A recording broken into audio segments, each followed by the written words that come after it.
If you want to improve your steak game, there are 3 tips I'm going to give you today so you can do so. Right here I have a thick cut cowboy ribeye, dry brined for 9 hours. And so now you have flavor through and through this meat. Try the reverse sear method.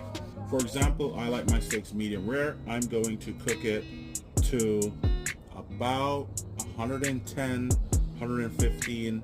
Then we're gonna pull it off, get our fire super hot, and then we're gonna sear that right over the heat.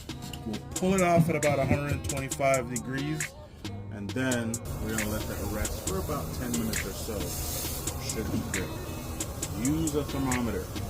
Track your temperature so you know what the desired doneness it is that you're looking for.